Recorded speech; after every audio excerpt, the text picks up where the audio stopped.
اور کچھ حاصل نہیں ہوگا تمہیں۔ کچھ تھا غازی کے لہجے میں کہ یاقوت خاموشی سے اسے بس دیکھ کر رہ گیا، جبکہ غازی مزید کچھ بولے بغیر کمرے سے نکل گیا۔ چینج کر کے کمرے سے نکلتے غازی کے قدم فون پر آنے والی کال نے روک لیے۔ سائڈ ٹیبل سے فون اٹھاتے ہوئے اس نے حیرت سے انجان نمبر کو دیکھا۔ رات کے 2:30 بجے، جانے یہ کون کال کر رہا تھا؟ ریسیو کرنے پر دوسری جانب چند لمحے خاموشی چھائی رہی۔ غازی میں لالین دوسری جانب سے ابھرتی آواز کو سن کر غازی کو حیرت کا جھٹکا لگا تھا۔ تم یقیناً حیران ہو گئے، لیکن مجھے اجوا نے تمہارا کانٹیکٹ نمبر دیا تھا، لالین رکے رکے لہجے میں بول رہی تھی۔ دوست ہے وہ میری، میں تمہارے حوالے سے چاہتے ہوئے بھی اسے کچھ چھپا نہیں سکتی تھی۔ اجوا نے کوشش کی تھی کہ شاید تم اس پر اعتماد کرتے ہوئے میرے بارے میں اس سے کوئی بات کر لو گے، مگر جب ایسا ہونا ممکن نظر نہ آیا تو اس نے تمہارا نمبر مجھے دیا کہ اگر میں چاہوں تو تم سے گزرے وقت کے بارے میں باز پرس کر لوں، مگر اس کی ضرورت نہیں تھی۔ جو کچھ گزر گیا اس پر اب سوال اٹھانے سے یا اس سب کا ذکر کرنے سے کچھ حاصل نہیں ہونے والا۔ میں نے اس وقت اگر تمہیں ڈسٹرب کیا تو صرف اجوا کے لیے۔ میری اس سے بات ہوئی تھی، یاقوت کے زخمی ہونے پر بہت زیادہ پریشان ہے وہ بہت ہی مضبوط اعصاب کی مالک ہے، اس کو رلانا آسان نہیں ہے۔ مگر ابھی فون پر بات کرتے ہوئے وہ جس طرح رو پڑی، میں خود بہت پریشان ہوں۔ اس وقت اسے کسی تسلی دلاسی کی ضرورت ہے۔ تنہا رہنا اس کے لیے بہتر نہیں۔ تم کسی طرح حاج بھائی کو بتا دو، وہ بہت ڈسٹرب ہے۔ تم پریشان مت ہو اجوا کی طرف سے، میں فوراً ہی کچھ کرتا ہوں۔ بہت اچھا کیا جو تم نے مجھے بتا دیا، میں ابھی جا کر دیکھتا ہوں۔ ٹھیک ہے، پھر میں انتظار کرتی ہوں۔ مجھے اس کی طبیعت کے بارے میں بتا دینا، اور ابھی سے یہ نہ بتانا کہ میں نے تمہیں کال کر کے سب بتایا ہے۔ ٹھیک ہے، میں خیال رکھوں گا، کال بیک کرتا ہوں کچھ دیر میں، غازی نے کہا تھا۔ کافی کے مگ تھامے اوپر آتے یزدان نے حیرت سے ہال میں اپنے منتظر کھڑے غازی کو دیکھا۔ دانی، اجوا مستقل کمرے میں بند ہے اور مجھے اس کی طرف سے تشویش ہو رہی ہے۔ زارا بتا رہی تھی کہ یاقوت کی وجہ سے بہت پریشان تھی اجوا۔ آپ ہی کی وجہ سے کسی کے بھی سامنے وہ اپنی پریشانی کا اظہار نہیں کر سکتی۔ میں سوچ رہا ہوں اسے باہر بلا کر بتا دوں کہ یاقوت خیریت سے ہے۔ اس وقت یزدان نے وال کلاک کی جانب دیکھا تھا۔ جاگ رہی ہے وہ، کمرے کی لائٹ آن ہے۔ غازی نے اسے کمرے کی بند گلاس ونڈو کی طرف متوجہ کیا۔ اندر لائٹس بند کھڑکی کے گلاس سے ٹکرا رہی تھی۔ تم یاقوت کو کافی دے کر واپس آؤ، اس سے کوئی ذکر مت کرنا۔ غازی کے کہنے پر یزدان اس کا مگ اسے تھما کر یاقوت کے کمرے کی سمت بڑھ گیا۔ تبھی اجوا کے کمرے کا دروازہ کھلا۔ غازی کو متوجہ کر گیا۔ دنگ نظروں سے اجوا کے چہرے کو دیکھتا، وہ اسے اپنی طرف آتا دیکھ رہا تھا۔ تمہیں کیا ہوا ہے؟ طبیعت ٹھیک ہے تمہاری؟ وہ واقعی پریشان ہو اٹھا تھا۔ اس کی روئی روئی آنکھیں بے تحاشا سرخ اور سوجی ہوئی تھی، چہرہ سرخ انگارہ بنا ہوا تھا، وہ بے حد نڈھال دکھائی دیتی تھی۔ یاقوت کیسا ہے؟ اس کا ہاتھ، وہ بمشکل اتنا ہی بول سکی تھی۔ وہ بالکل ٹھیک ہے، کچھ سٹیچز آئے ہیں، باقی سب ٹھیک ہے، کوئی پریشانی کی بات نہیں۔ نہیں، میں جانتی ہوں اس کا ہاتھ بہت زیادہ زخمی ہوا ہے۔ اسے مجھ پر غصہ تھا، مگر خود کو اس طرح نقصان کیوں پہنچایا اس نے؟ نم لہجے میں بولتے ہوئے اس کی سرخ متوام آنکھوں میں پھر نمکین پانی بھر آیا تھا۔ اجوا، یقین کرو، یاقوت کے لیے یہ چوٹ معمولی ہے، کچھ دن میں ہی ہاتھ ٹھیک ہو جائے گا۔ اس کے بعد تم خود اس سے پوچھ لینا کہ اس نے غصے میں کیوں خود کو نقصان پہنچایا۔ میں سے یہ سوال کیسے کر سکتی ہوں؟ مجھے کوئی حق نہیں۔ وہ گھٹے گھٹے دھیمے لہجے میں بولی تھی۔ دل کا کرب اس کے چہرے پر واضح دکھائی دے رہا تھا۔ تم جانتی ہو کہ سارے حق تمہارے ہی ہیں۔ حالات ابھی سازگار نہیں تو کیا ہوا، یہ وقت بھی گزر جائے گا۔ حوصلہ رکھو، سب بہتر ہوگا۔ غازی نے نرم لہجے میں اسے تسلی دی تھی۔ اور مجھے تو تم بیمار دکھائی دے رہی ہو، چلو میرے ساتھ، مجھے چیک کرنا پڑے گا۔ قطعی لہجے میں بولتے غازی قریب آتے یزدان کی طرف متوجہ ہوا۔ اجوا جی، آپ کو کیا ہوا؟ طبیعت تو ٹھیک ہے نا آپ کی؟ یزدان بھی اس کو دیکھ کر چونک اٹھا تھا۔ کہاں ٹھیک لگ رہی ہے ان کی طبیعت؟ تم جاؤ ذرا تھرمومیٹر لے کر آؤ، اور ہاں، یاقوت سے کچھ مت کہنا۔ غازی کے کہنے پر وہ فوراً جانے کے لیے پلٹ گیا۔ جبکہ غازی کے قطعی تحکم آمیز لہجے پر اجوا گرم شال اپنے گرد لپیٹے کاؤچ تک آ گئی۔ سچ تو یہ تھا کہ اس کی حالت اور اعصابی کیفیت بالکل ٹوٹی بکھری تھی۔ چلنا تو دور کی بات، اسے بیٹھا بھی نہیں جا رہا تھا۔ تھرمامیٹر غازی کی طرف بڑھاتی، وہ دوبارہ کاؤچ پر سر ٹکاتی، پیر اوپر سمیٹے، سکڑی سمٹی نیم دراز سی تھی۔ یزدان تشویش سے اس کی بند ہوتی آنکھوں کو دیکھ رہا تھا، جبکہ تھرمامیٹر میں ٹیمپریچر چیک کرتا غازی ششتے رہ گیا تھا۔ دانی 104 بخار ہے۔ غازی کے بتانے پر یزدان کے حواس گم ہو گئے تھے۔ نہیں، میں ٹھیک ہوں، ان کو کچھ نہ بتانا۔ نیم آنکھیں بمشکل کھولے رکھے وہ سیدھی ہو کر بیٹھی تھی۔ ٹھیک ہے، تم اٹھو مت، آرام سے بیٹھو، کوئی دوا تو لینی پڑے گی۔ غازی نے فوراً اس کی بات مانتے ہوئے دھیرے سے اس کا سر واپس کاؤچ سے ٹکا دیا، جبکہ وہ دوبارہ آنکھیں بند کیے غافل سی ہو گئی تھی۔ اب کیا کریں گے؟ ہلکا پھلکا بخار نہیں ہے، ان کو جو کوئی بھی ٹیبلٹ دے دیں۔ یزدان نے فکر مندی سے کہا، بخار کم ہی ہو جائے گا، فوراً تم جاؤ۔ اور یکدم رک کر غازی نے کمرے سے باہر آتے یاقوت کو دیکھا۔ دوسری جانب کاؤچ پر موجود اجوا پر نظر پڑتے ہی وہ حیران ہوا تھا۔ کیا ہوا ہے؟ اس نے سوالیہ نظروں سے غازی اور یزدان کو بھی دیکھا۔ اسے بخار ہے، 104۔ بولتے ہوئے غازی نے تھرمامیٹر اس کی طرف بڑھا دیا۔ منع کر رہی ہے ہاتھ بھائی کو بتانے سے۔ غازی کے مزید بتانے پر تھرمامیٹر پر ایک نگاہ ڈال کر یاقوت نے بھی تشویش بھری نظروں سے اجوا کی بخار کی حدت سے انگارہ ہوتے سرخ چہرے کو دیکھا تھا۔ بخار کے لیے جو ٹیبلٹس ہیں وہ نکالتا ہوں، پھر دیکھتے ہیں کون سی اسے دینی ہے، غازی بولا تھا اور پھر یزدان کی طرف متوجہ ہوا۔ دانی، نیم گرم دودھ کا گلاس لے کر آؤ۔ غازی کی ہدایت پر یزدان فوراً وہاں سے گیا۔ اجوا، یاقوت نے اس کے سر پر ہاتھ رکھ کے پکارا۔ اس کی نیم و سرخ آنکھوں کو دیکھتے ہوئے یاقوت کے دل کو کچھ ہوا تھا۔ تھوڑی ہمت کر کے اٹھو، بخار بہت تیز ہے، وضو کرنا پڑے گا۔ بولتے ہوئے یاقوت نے اس کا سر کاؤچ کے بازو سے الگ ہٹایا تھا۔ کیا بول رہے ہو تم؟ اس کی حالت دیکھو، بیٹھا نہیں جا رہا، چلے کی کیسے؟ اور تم لے جا رہے ہو وضو کروانے؟ غازی نے اعتراض اٹھایا تھا۔ وضو ضروری ہے، ٹیمپریچر کم ہوگا تم خود دیکھ لینا، اب جا کر ٹیبلٹ لے آؤ۔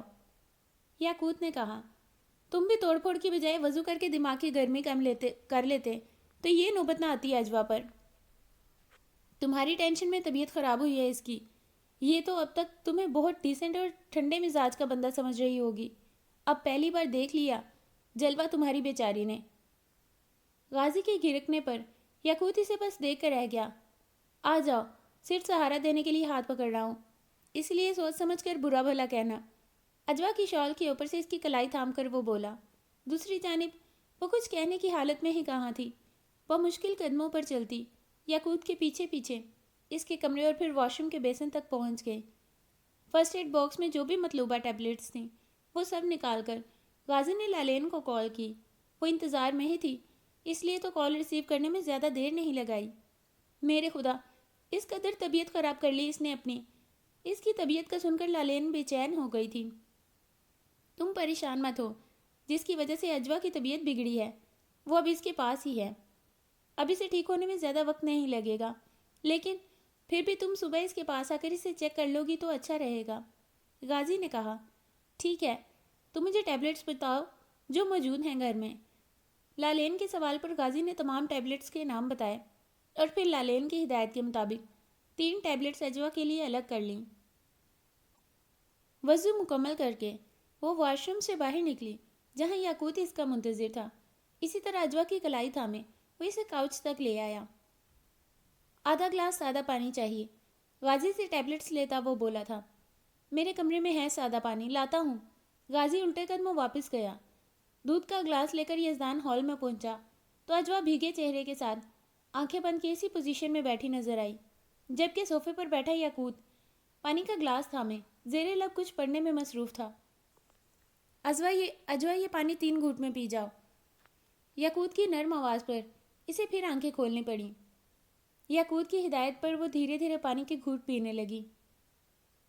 اجوا جی، میں ہوں یہاں آپ کی تیمارداری کے لیے، آپ آرام سے سو جائیں، اب آپ میری ذمہ داری ہیں۔ کاؤچ کے دوسرے سرے پر بیٹھے یزدان نے تسلی دی۔ تم اجوا کی ذمہ داری لے رہے ہو اور تمہاری ذمہ داری کون لے گا؟ غازی نے خشمناک نظروں سے اسے دیکھا تھا اور پھر اجوا کی طرف متوجہ ہوا۔ اجوا جی، اللہ کا نام لے کر کھا لیجئے یہ ٹیبلٹس، ہمارے غازی بھائی کمال کے نیم حکیم ہیں، صبح تک بخار کا نام و نشان بھی باقی نہیں رہے گا۔ یزدان نے دودھ کا گلاس اجوا کی طرف بڑھایا تھا۔ تم دونوں جا کر آرام کرو، میں ہوں یہاں، یاقوت نے کہا تھا۔ میرا خیال ہے آرام کی ضرورت تمہیں ہے، غازی نے یاد دلایا تھا۔ نہیں، میں ٹھیک ہوں۔ یاقوت کے قطعی انداز پر مزید کچھ کہنا بیکار تھا۔ ان دونوں کے جانے کے بعد وہ چند لمحوں تک اجوا کو دیکھتا رہا، جو گرم شال میں سمٹی کاؤچ کے بازو میں سر ٹکائے بے خبر تھی۔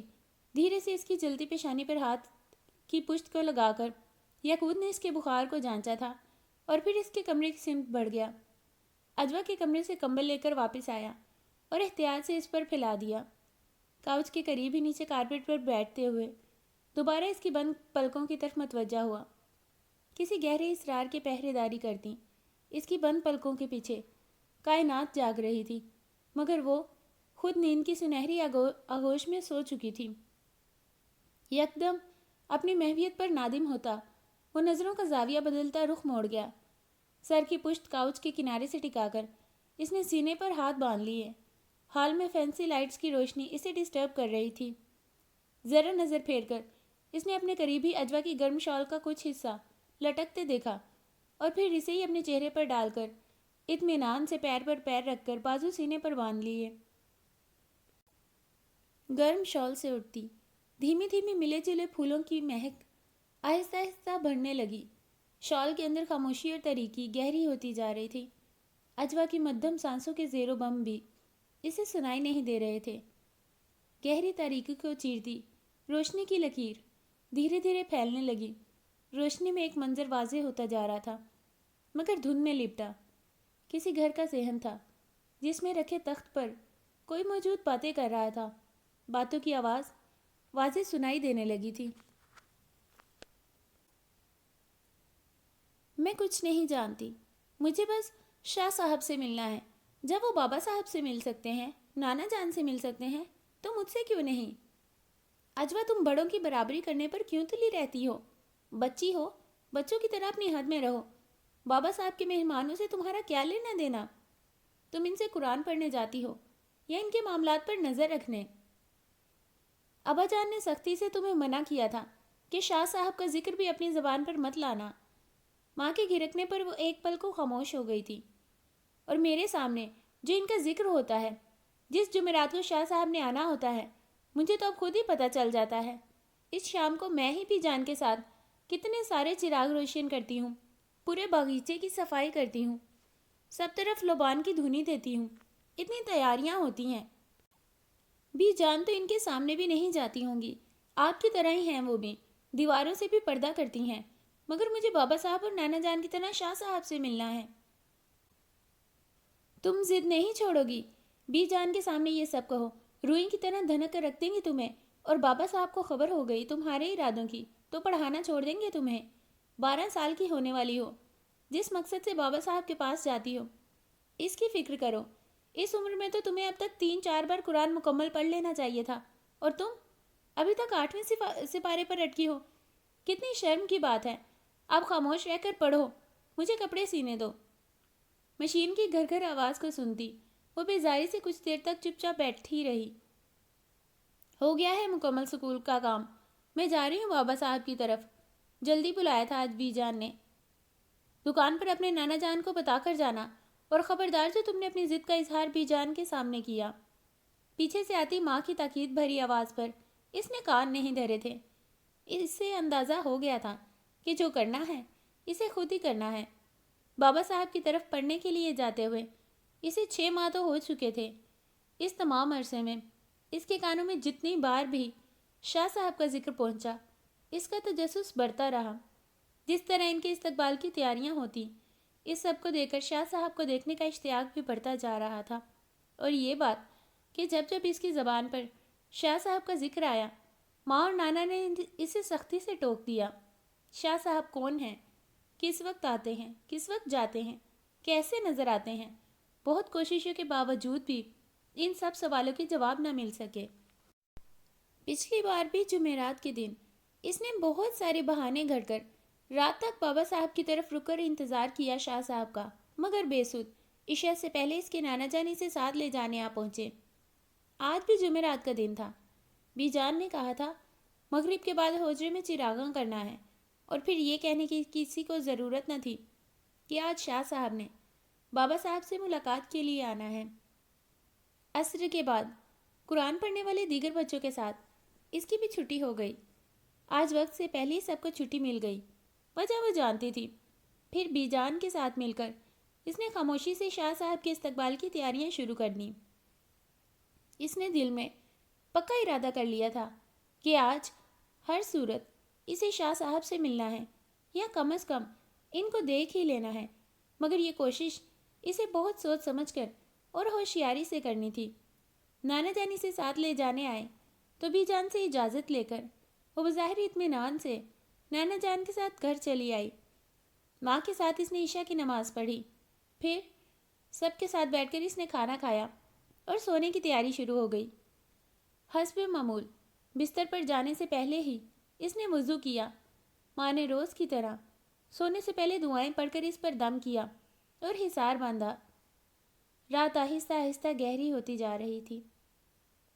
جب اسے یقین ہو گیا کہ اس کی ماں اور گھر کے باقی افراد سو چکے ہیں تو وہ دھیرے سے اٹھ بیٹھی تھی۔ مقصد میں کامیابی کی دعائیں مانگتی وہ بہت احتیاط سے بیرونی دروازہ کھول کر باہر نکل آئی۔ اس نے دائیں بائیں سڑک پر نگاہ ڈالی۔ ہر سمت ہو کا عالم تھا، مگر آسمان پر مکمل اور بہت بڑا سا چاند ستاروں کے جھرمٹ میں جگمگاتا اپنی تیز روشنی بکھیر رہا تھا۔ سڑک پار کر کے وہ کچی زمین پر تیز قدموں سے چلتی، جھاڑیوں اور اونچے گھنے درختوں کے درمیان جاتے راستے کی سمت تقریباً بھاگ رہی تھی۔ ڈر، خوف اسے کوئی نہ تھا، بس خدشہ تھا تو صرف یہ کہ کہیں سے دیر نہ ہو جائے، ایسا نہ ہو کہ شاہ صاحب آ کر جا بھی چکے ہوں۔ پھولی سانسوں کے ساتھ وہ بالآخر اس چاندنی رات میں بابا صاحب کے احاطے کے قریب پہنچ گئی، جو لاتعداد روشن چراغوں سے بقائے نور بنا ہوا تھا۔ باغیچے کے گرد کھینچی پودوں اور تاروں کی باڑ پھلانگ کر اس نے باغیچے میں ہی چھپ کر شاہ صاحب کا انتظار کرنا تھا۔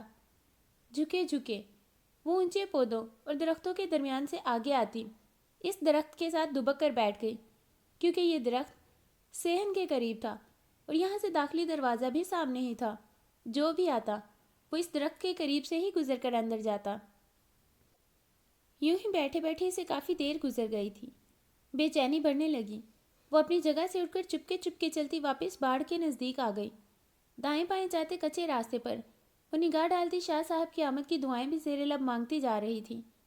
جانے کتنی دیر گزر گئی اسے راستہ تکتے تکتے، اور پھر جانے وہ رات کا کون سا پہر تھا جب آسمان پر چاند بالکل سر پر تھا اور اس کی تیز روشنی نے تاریکی کو ماند کر دیا تھا۔ دائیں جانب بہت دور اسے ہلچل ہوتی دکھائی دی۔ دور سے بلند ہوتی بے شمار گھنٹیوں کی آوازیں اسے حیران کر گئیں۔ اس کے ساتھ ہی اس کی آنکھیں حیرت سے پھیل گئیں۔ وہ دو سفید گھوڑوں میں جتی بگھی تھی، برق رفتاری سے دوڑے آتے ان گھوڑوں کے ٹاپوں کی ذرا بھی کوئی آواز نہ تھی۔ گھنٹیوں کی دھیمی دھیمی کان میں رس گھولتی آواز، اس کے سوا ماحول کے سکوت میں کوئی آواز مخل نہیں ہو رہی تھی۔ یوں لگ رہا تھا وہ گھوڑے زمین پر نہیں، ہوا سے دوڑتے قریب آ رہے ہوں۔ دور سے ہی اس کی شاندار بگھی کو دیکھتے ہوئے خود بخود اس کے دل کو یقین آ گیا کہ شاہ صاحب کی سواری آ گئی ہے۔ اس کا دل خوشی سے پھولے نہ سما رہا تھا۔ دھڑکتے دل کو سنبھالتی وہ تیزی سے واپس اس درخت کی سمت بڑھی، لیکن ایک کام بے اختیاری میں اس نے یہ کیا کہ بی جان کے پسندیدہ گلاب کے پھولوں میں سے ایک بڑا سا کھلا کھلا گلاب اس نے نازک سی ٹہنی سمیت توڑ لیا۔ حالانکہ اس کا ارادہ یہ نہیں تھا کہ وہ شاہ صاحب کے سامنے آئے گی، اسے تو بس چھپ کر شاہ صاحب کو دیکھنا تھا۔ درخت کی آڑ میں دبک کر بیٹھنے کی بجائے وہ اس کے چوڑے تنے سے لگی کھڑی رہی۔ اس نے ذرا جو جھانکا، احاطے کے کھلے دروازے سے کچھ لوگ اندر آ رہے تھے۔ وہ سب سفید لبادوں میں، سفید چادروں میں خود کو ڈھانپے 12 فٹ سے بھی زیادہ اونچے اونچے قد والے تھے۔ اس کے لیے یہاں ایسے حیرت انگیز بلند قامت کے مہمانوں کی آمد